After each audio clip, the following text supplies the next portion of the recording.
Disclaimer: to protect the sender's identity and privacy, some information will be disguised. Hopefully, the following story can bring us lessons and entertainment. The story begins when I entered high school, not kindergarten or playgroup. Okay, high school. My name is Tama, and I live in Amazon. And I'm going to tell you about a story that happened during my freshman year in high school. I'm pretty sure you guys fought your friend in school once or twice, right? I actually punched a student and made him faint conscious for 2 days. But hear me out first before you judge me, okay? I came from a humble family.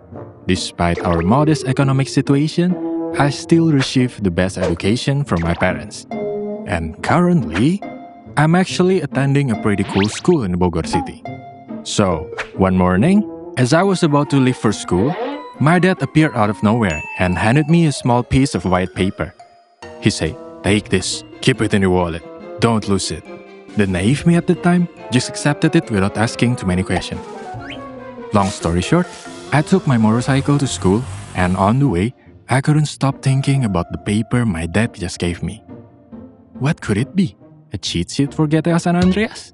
Probably.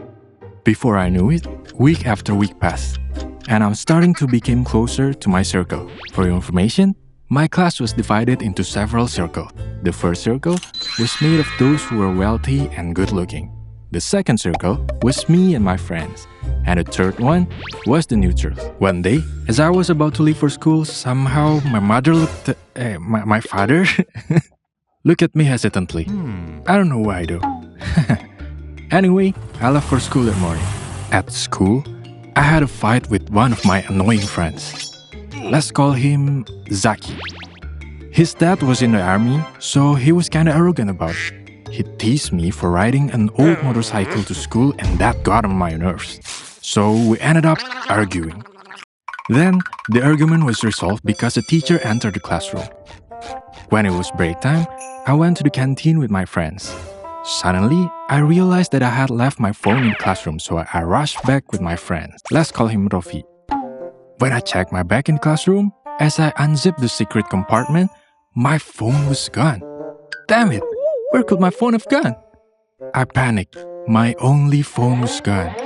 I immediately asked Rofi to help me search, but it was nowhere to be found. Suddenly, a girl asked me, "What are you looking for? Your phone?" I was surprised and immediately said, "How did you know?" She replied, "Well, obviously, I've been in the class all the time, and Zaki took your phone." Ugh. I immediately got emotional and I got very irritated. I went to look for him immediately as the anger has took over my whole head. I'ma kill that kid. By the time my anger got on his peak, Rofi suddenly saw Zaki in front of the next classroom hallway, heading to the canteen. Coincidentally, the kid came straight to me. So I went and immediately hit the back of his head with my dead fist. Bam! He fell to the floor, and the people around were hysterical and shocked. I hit him so hard that he fell down. Well, serves you right. But seriously, don't do this, guys. I was a bit emotional at the time. I was so satisfied after I landed that hit, and after I searched him, he had my phone in his back pocket. But somehow, even after I rocked him back and forth, this guy wouldn't wake up. What happened? I kept wondering why he wouldn't wake up. Was he in a nag? Was he going to do another drama? Not long after that, I was called to the principal's office and actually got suspended.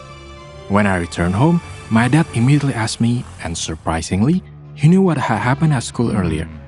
"Did you get into a fight?" he asked.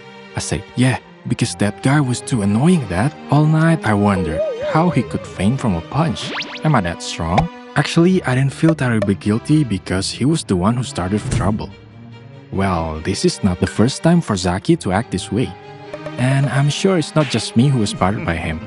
But because the consequences I got were worse than expected, well, he was almost got in the coma after all. I did feel a bit guilty. Just a little bit though. 2 days later, the guy had regained consciousness and I was brought to trial for that incident. My dad and I defended ourselves because at that time, he started the conflict first. The funniest thing was, his dad actually challenged me to fight his son again in the ring. I just replied, "Whoa, chill, just one punch yesterday and he fainted." But our argument was broken up by the school principal. Few days later, my suspension ended, and I returned to school. When I got to class, I heard a rumor that the guy I punched had allegedly transferred to another school. Honestly, I was happy about it. It just eliminated another disturbance at school.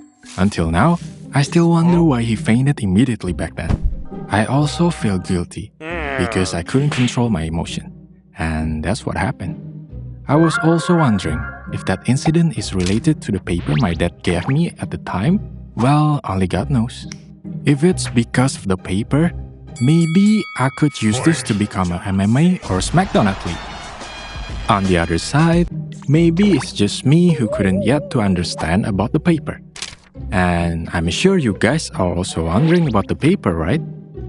Long story short, not long after I graduated from school, my dad asked me to return the paper that he gave me earlier. He said, "That's enough for now, return the paper." What's up with that request though?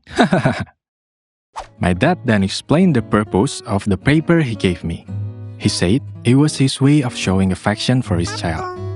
I didn't know that the paper was used as a talisman to keep me away from bad things. My dad said the paper was just part of our family's belief, which functioned to protect oneself and self-defense. Here, my dad reminded me that all of this shouldn't make me arrogant. Hearing that, I was grateful, but I kinda got the idea of why he gave me that paper. Maybe it was because during my school days, there were a lot of fights and other things going on. Plus, the distance from home to school was very far, probably. And that's why my dad gave me that mysterious paper. But again, only God knows. For those of you who like to bully the others, it's better to stop pretending to be tough. The person you're bullying might be silently accumulating anger and planning revenge. Eventually, you'll be the one facing problems. It's better to befriend good people and avoid harming the others. So now, I'm much wiser to control my emotions to avoid conflicts. Well, shall my story be a lesson for you guys too? It's time to subscribe to my channel. Bye bye.